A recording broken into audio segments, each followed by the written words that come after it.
Tu aimerais développer ton intuition, mais tu ne sais pas par où commencer. Et si on commençait simplement aujourd'hui à regarder ce qu'il y a autour de toi, dans l'énergie, qui t'empêche de te sentir profondément magique.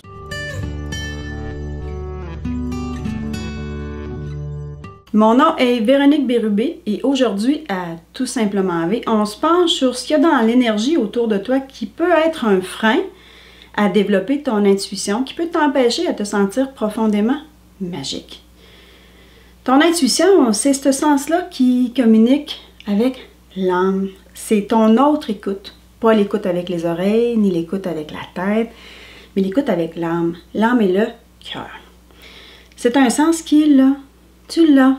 Il est inné, ce sens-là, mais il demande juste à être ouvert. Et c'est super important quand on commence à travailler avec l'intuition, quand on commence à écouter autrement, à être véritablement à l'écoute. Et la première écoute que tu vas t'accorder, c'est ton écoute à toi. Il faut que tu comprennes que quand tu commences à travailler dans l'intuition, tu travailles dans l'énergie. On est énergie. Il y a de l'énergie tout autour de nous. Il y a de l'énergie dans les choses, les énergies dans les êtres vivants.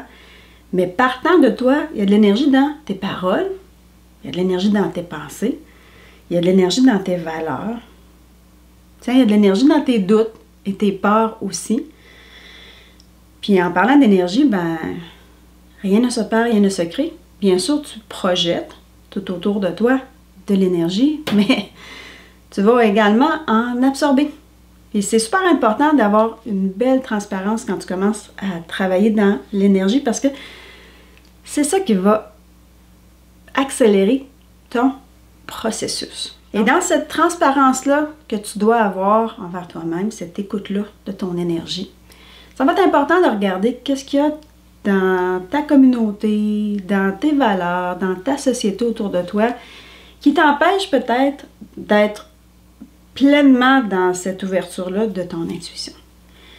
Je te nomme comme première chose la croyance que c'est pas tout le monde qui est doué. Dans la société où on est, souvent c'est une croyance qui a la peau dure. On va penser qu'il y a les gens qui sont médiums, il y a les gens qui sont clairvoyants, il y a les gens qui sont doués pour lire les cartes, et recevoir cette énergie-là de l'autre côté. Et souvent, on va se positionner comme étant soit doué ou pas du tout. Et dans cette croyance-là, c'est comme si on disait que ceux qui n'ont pas encore découvert leur don, on les positionne comme étant non doués.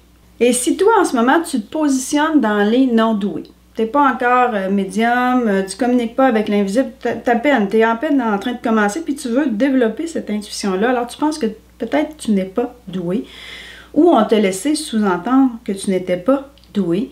Et pourtant, si tu fais un petit peu le bilan des petits moments magiques que tu as reçus dans ta vie ou très intuitifs, probablement que tu peux encore te souvenir des endroits où tu as reçu un message clairement de faire quelque chose ou de ne pas le faire.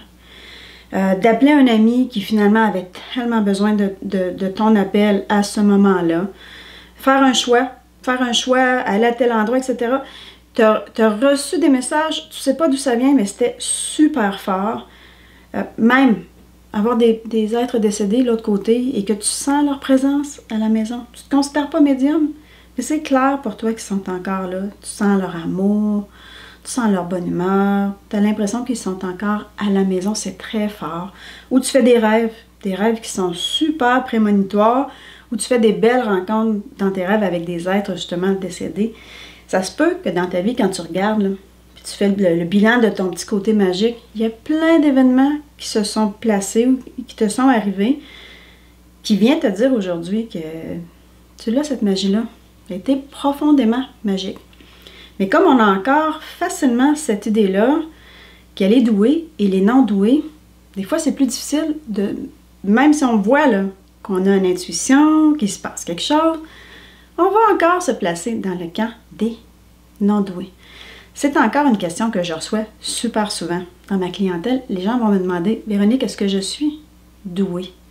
Ben oui, la réponse est toujours Oui, tu es doué. C'est juste que tu n'as pas pris le temps, peut-être encore, de développer ces capacités-là. Tu n'es pas allé explorer. Tu n'as pas vu à quel point ça peut être amusant, ça peut être plaisant et c'est hyper utile d'avoir développé son sixième sens dans une vie.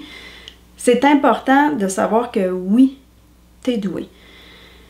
Quand je te dis que c'est important d'être transparent, si tu veux développer ton intuition, si c'est juste les premiers pas parce que plus tard, tu aimerais ça développer ta médiumnité, ta clairvoyance, tu aimerais ça travailler avec les cartes, tu aimerais ça par la suite être constamment, que ce sixième sens-là soit constamment bien ouvert.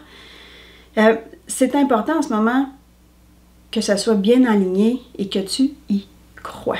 Parce que si tu envoies dans l'univers, puis on travaille dans l'énergie, fait que c'est assez difficile de tricher ça. Si tu envoies une demande en disant « Oui, je veux développer ce côté magique-là, mais non, je n'y crois pas. Je ne pense pas que je suis douée. Je le veux, mais je n'ai pas les dons. Je le veux, mais je n'ai pas la capacité. » Je pense que tu le vois déjà. Tu envoies du positif et tu envoies du négatif dans ta demande à l'univers. Et là, soudainement, la demande, elle s'annule. C'est assez difficile pour ton équipe, de l'autre côté, de savoir quoi t'apporter parce que tu n'es pas nécessairement aligné dans ta demande. Donc, cette transparence-là, ça va être ta première écoute de l'invisible. Parce que tes réticences, tes peurs, tes valeurs, tout ce que tu as placé à l'intérieur de toi, ça aussi, c'est dans l'invisible. Ça se découvre. Et c'est important de commencer par ça. Je pense que tu me vois venir. On positionne aussi ton libre arbitre, dans le sens où, à partir du moment où tu te positionnes en disant « Oui, je le veux. Oui, je suis capable. C'est mon désir. C'est mon souhait. Je me positionne comme étant arbitre de ma vie et de mon énergie. J'ai mon libre arbitre et je veux recevoir ces capacités-là. Je veux ouvrir ça. » Ton libre arbitre, il est super important. Parce qu'il faut que tu comprennes que c'est toi qui es maître de cette démarche-là.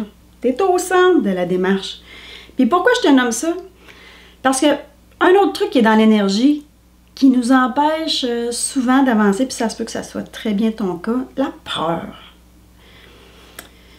C'est quelque chose qu'on peut vivre ou dont on peut être témoin, cette peur-là d'ouvrir l'écoute de l'invisible. Si on part juste avec la base du sixième sens, ben on a un super film qui donne froid dans le dos.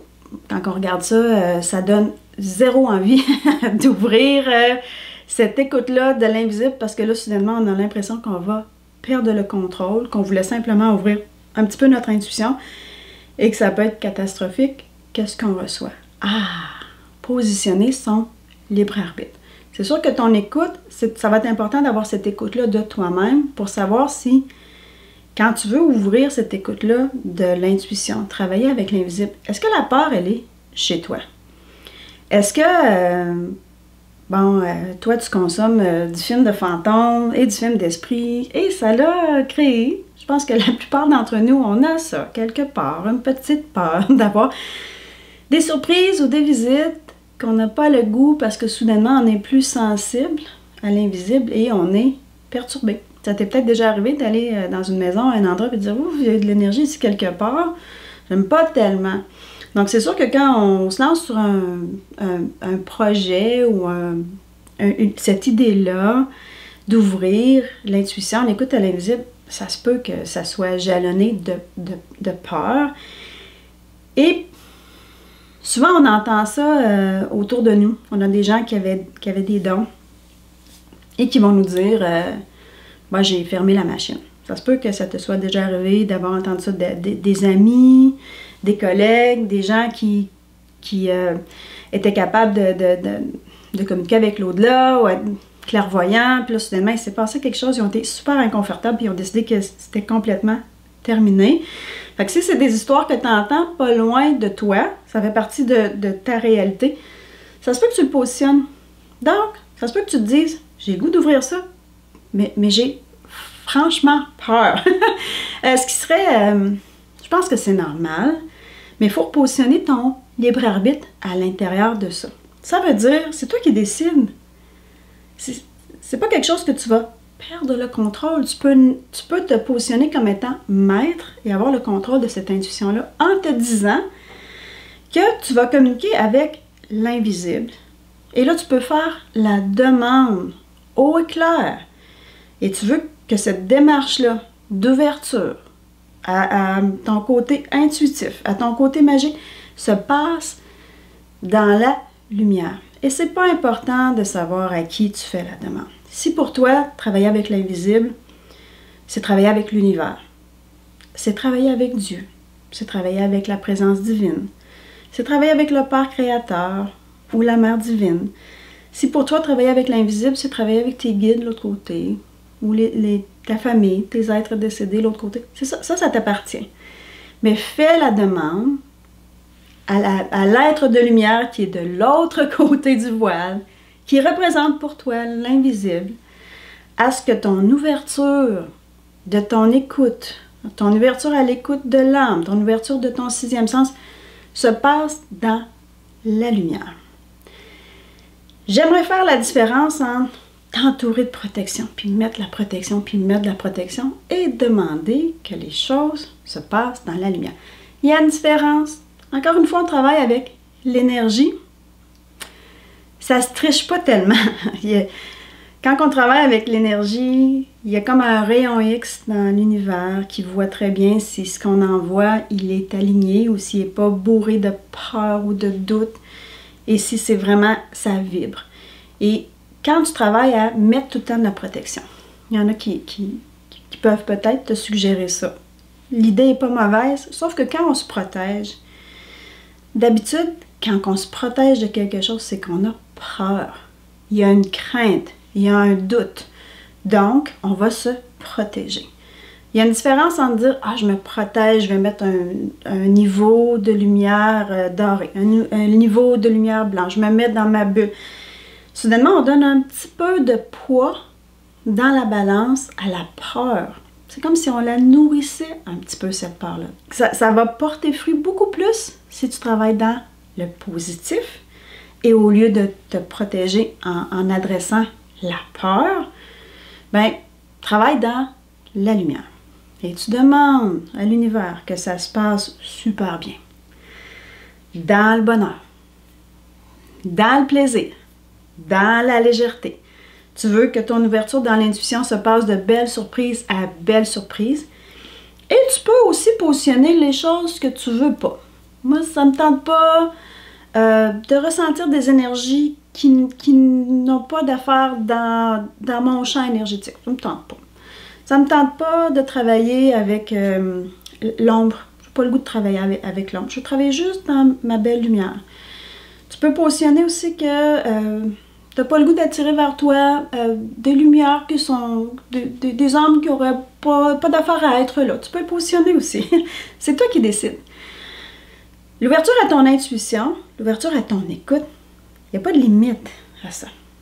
C'est toi, tu choisis que tout ce que tu veux, c'est ouvrir ton intuition pour être en connexion avec ça, pour faciliter ta vie, recevoir des messages de temps en temps, faciliter ton lâcher-prise, avoir confiance, savoir plus facilement où tu t'en vas. Ouf, les demandes sont moins énergétiques parce que tu as confiance. Puis quand une situation arrive, puis c'est stressant, tu te connectes à l'invisible, ton intuition elle est bien à l'œuvre, tu reçois tes réponses. Si c'est ton désir, c'est parfait. Si c'est déjà comme ça dans ta vie, ou si c'est ça que tu as choisi de faire, c'est numéro 1, c'est parfait. Mais il faut que tu saches qu'il n'y a pas de limite. Il n'y a pas de limite. Tantôt on disait, est-ce qu'il y a des doués, des non-doués? Ben non.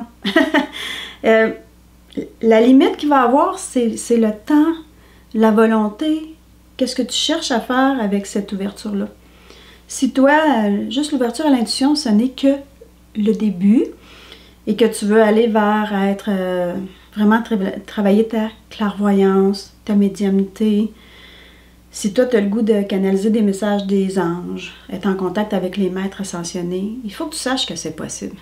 C'est vraiment, vraiment, vraiment toi qui va mettre les limites de ce que tu penses que tu es capable de recevoir ou de ce que tu as le goût de recevoir. Donc, c'est super important dans cette idée-là que tu sois capable de mettre tes limites aussi. Parce que si tu commences à ouvrir très grand, ben, tu veux t'assurer que ça se passe en lumière puis que tu ne sois pas dérangé par ben, des âmes qui ont le goût de venir te jaser parce que tu es capable de les entendre puis qu'ils ont comme un petit peu besoin de ton écoute. Tu as le droit de positionner ça avec ton équipe, l'autre côté. Tu positionnes avec de l'autre côté du voile. Qu'est-ce que ça représente pour toi, l'intuition? Tu demandes que ça se passe super bien, que ça se passe dans la lumière et que ça soit super agréable. C'est important. Tu as ton libre arbitre, ben mets-le à l'œuvre.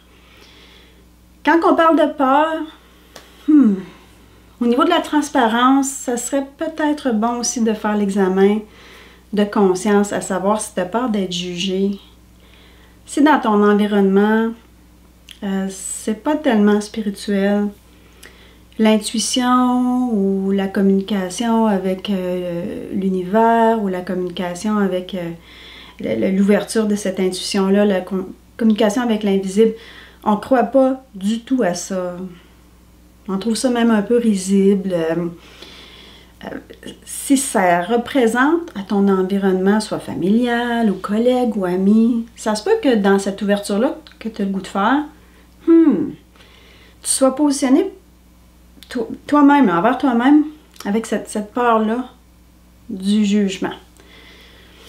C'est important de l'adresser parce que ça aussi, c'est comme un petit peu un frein à cette magie-là. Parce que là, on a super le goût d'y aller. On a le goût de méditer plus, prendre plus de temps, être dans le moment présent, ressentir ces messages-là. Mais on a peur que quelqu'un le sache. On a peur d'être critiqué. On a peur de se faire dire quelque chose par l'environnement. Fait que c'est important de le savoir. Ce que j'aimerais te dire surtout là-dessus, là, c'est que la plupart du temps, ton juge le plus critique, ça va être toi. Puis si toi, tu t'es pas donné pleinement la permission de dire « Hey, non, tu sais, c'est normal, ce sixième sens-là, on l'a tous. Puis c'est tellement le fun de l'ouvrir, puis c'est tellement beau. Puis ça me change pas tellement, je suis la même personne. J'ai juste plus de facultés, puis j'ai plus de plaisir, puis je suis plus calme, puis je me sens plus aimée, puis je suis plus dans la lumière. Donc, je suis juste comme une personne améliorée. Je suis encore la même personne. Si toi, tu te donnes la permission de ne pas te juger durement, ben ça va aller beaucoup mieux. Ça ne veut pas dire que tu vas porter le t-shirt qui va te marquer « Je suis intuitif et je reçois des messages de l'invisible », mais probablement que tu vas être capable de partager à certaines personnes qui sont dans ton environnement, dans tes amis, certains collègues, des membres de ta famille, qui t'aiment profondément, puis qui vont être super contents pour toi, puis qui vont même, tu vas être surpris de te rendre compte qu'ils sont super curieux, qui veulent en savoir plus, puis que même, ils se demandent si tu pourrais pas recevoir des messages pour eux. Fait que, permets-toi de valider, as-tu peur du jugement? Est-ce que c'est nécessaire? Puis qui sont tes alliés dans ton environnement à qui tu peux partager tes bons coups pour s'assurer que tu ne chemines pas toute seule? Puis si jamais tu te rends compte qu'il n'y a pas tellement de monde dans ton environnement, tu pourrais choisir de chercher un petit peu une communauté. De gens qui méditent ensemble, de gens qui font du yoga ensemble, puis que c'est du yoga méditatif. Puis là, soudainement, tu te bâtis une petite communauté de personnes qui ont ce côté spirituel-là, similaire au tien, puis ça te fait un petit lieu de partage parce que c'est vraiment le fun de partager les avancements qu'on fait dans cette progression-là d'ouverture à l'invisible. Puis c'est le fun de valider nos messages parfois avec d'autres personnes qui sont autour puis qui peuvent avoir un regard différent de ce qu'on a reçu. Puis soudainement, ça nous fait avancer encore plus. Alors, prendre conscience de ce qui se passe à l'intérieur de toi, qui est un propre frein à tes avancements, c'est super important. Parce que un de tes plus gros ennemis sur le chemin de te découvrir magique, ça va être la confiance en toi. Souvent, tu vas recevoir des messages, il va se passer quelque chose, puis ta première réaction, ça va être « Est-ce que c'est vraiment un message? Est-ce que c'est une idée? Est-ce que c'est vraiment ça? » Fait c'est comme important que tu te sois donné pleinement la permission, puis que tu sois aligné avec ce que tu désires, parce que ça va vraiment favoriser cette confiance-là. Si tu commences ou si tu recommences, je t'ai concocté un petit plan d'entraînement de 30 jours pour développer ton intuition simplement et rapidement. Moi, quand j'ai commencé, j'ai pas tellement eu de conseils pour débuter. Et j'ai voulu commencer ça par des belles grandes méditations et c'était pas super fluide. Et j'aurais bien aimé qu'on me montre à travailler sur mon intuition, peut-être à pas de bébé ou à petite bouchée pour que ça se passe d'une manière plus fluide, puis que je vogue de succès en succès et que j'aie plus de plaisir. Donc, ce plan d'entraînement-là, il est simple, il inclut des activités que tu fais dans la journée et ça te laisse te découvrir magique de pas en pas et de semaine en semaine. Ce plan-là, il est gratuit. Tu vas le trouver dans les commentaires sous la vidéo. Alors, n'hésite pas à aller te le procurer. Tu vas voir, c'est super simple, c'est agréable et ça devrait t'aider à te prioriser dans la vie, à prendre soin de toi. Alors voilà, n'hésite pas à me donner un petit pouce en haut si tu as apprécié la vidéo d'aujourd'hui et on se revoit bientôt dans une prochaine vidéo.